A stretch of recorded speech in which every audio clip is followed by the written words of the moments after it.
this short video, we'll show and explain all the key things you need to know about feeding the birds in your garden, and doing so in a way which attracts the maximum number of species and takes into account their health and well-being.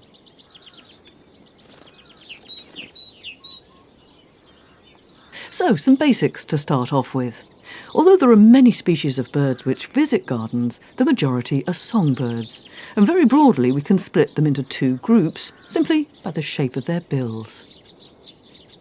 Looking close up at this robin, you can see that the bill is relatively pointed. This means that the natural food it eats is mainly invertebrates such as worms and insects. Whereas this house sparrow has a more triangular bill to crack open seed husks, as is the case with the greenfinch. For example, a seed like black sunflowers presents no problem to these species. They can very easily take the husk off to get to the nutritious heart, whereas the robin can't crack open a seed husk, but can eat the contents if the husk is already removed, as you can see here with sunflower hearts, which are what's inside black sunflower seeds. This also demonstrates another key point about feeding birds. You also need different types of feeders, and including those which go on the ground. This is because species such as robin, blackbird, song thrush and dunnock, so the ones with the more pointed bills, which favour invertebrates as their natural food, more typically feed on the ground, and therefore find it difficult or impossible to cling on to hanging feeders. So these species need a ground feeder or bird table with food which includes seeds but with no husk on. Whereas finches, sparrows and tits are all fine with hanging feeders and with seed which can have a husk on. But don't blue tits and great tits also have pointed bills? They do indeed. But watch here how the highly dexterous great tits deal with a black sunflower seed. Firstly, it easily lands on the perch of the feeder, which it can do because its natural food is typically invertebrates, which it catches in trees and shrubs, and then flies to a branch where it holds the seed in its feet and then pecks away at the seed husk with its sharp bill in order to get out the nutritious heart. Coal tits can do the same.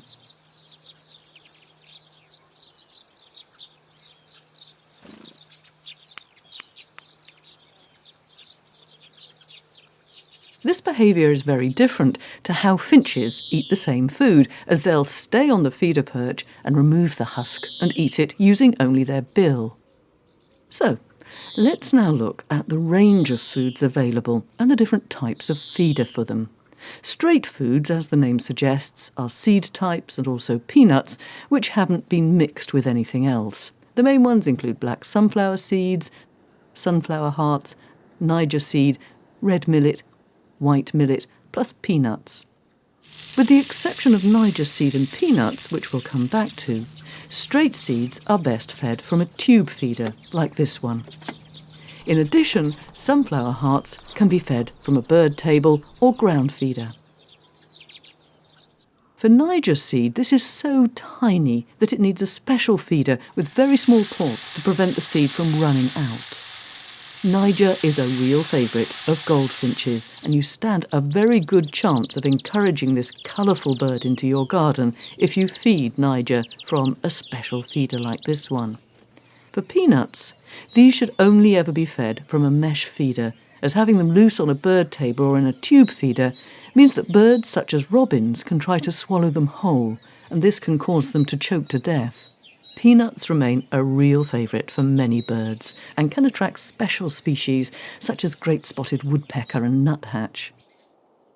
A very important note about peanuts is that you should only ever buy product which is labelled as nil detectable signs of aflatoxin or similar words, as this ensures the peanuts are entirely safe for birds to eat. Next up, it's mixes which are all seed-based, though some mixes contain other ingredients such as sultanas and suet pellets. Mixes have the obvious advantage over straight foods in that one product can do the job of many. And if you choose a mix which has husk-free seeds, then one product can cater for most of the birds in your garden, though not quite all, which we'll come back to. It's still important, though, to think about how you feed the mix, and the same husk-free mix on a bird table or ground feeder will ensure that other species, like this female blackcap, get their share. Another reason to use a husk-free mix is that it can really help if you're pushed for time.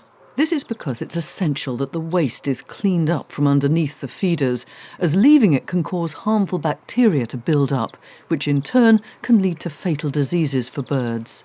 So with little or no waste from a husk-free mix, this helps solve the problem. Now onto the increasingly popular range of suet products, which comes as pellets, balls and blocks. Suet pellets are very versatile and can be fed from a mesh feeder, on a bird table or a ground feeder. In a mesh feeder, they're a very good alternative to peanuts and will attract long-tailed tits, which is one of the species which won't normally feed on seeds or mixes, however they're fed. Suet balls and suet blocks are easy to feed and just go into purpose-made cages like these.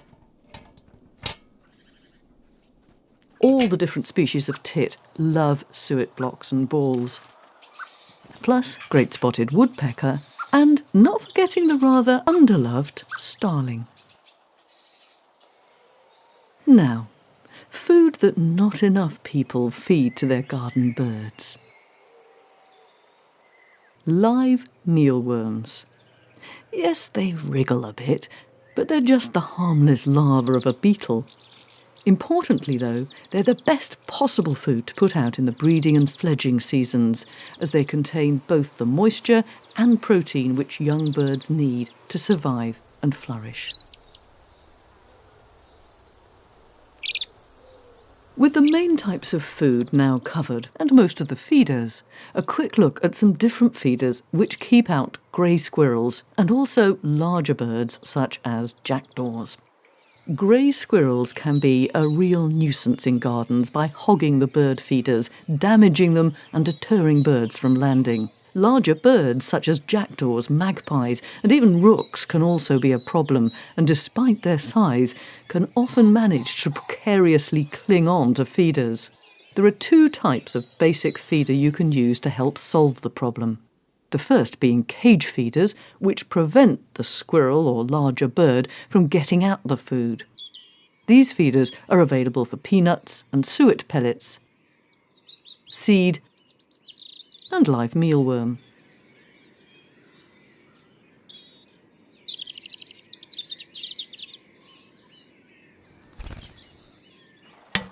The second type uses an ingenious mechanism which closes the ports of the feeders when the weight of a squirrel or larger bird lands on one of the perches, and therefore prevents any food being taken. Positioning is important. The main consideration, other than them being in a good place for you to watch the action from your window, of course, is that they're away from anywhere which a cat could hide in and pounce on the birds. So avoid being too close to shrubs and other undergrowth. And if you don't have a handy tree to hang the feeders from, then a feeding station like this one is ideal. One really important aspect of feeding birds is keeping feeders and bird tables clean. This is because, and as mentioned before about not allowing waste to build up underneath feeders, dangerous bacteria can build up, which can lead to fatal diseases, something which finches are especially prone to. Now, just to summarise on the main points, you need a variety of different foods and different ways of feeding them to attract the maximum number of species. If you're pushed for time or don't want the hassle of cleaning up mess, then stick with husk-free seeds such as sunflower hearts and husk-free mixes. You should also have either a mesh peanut feeder or suet feeder to ensure that species such as long-tailed tit and great spotted woodpecker can feed. If squirrels or larger birds are a problem, then use suitable feeders to keep them out. Position feeders away from bushes and undergrowth where cats hide and pounce from, and always keep your feeders and bird tables clean.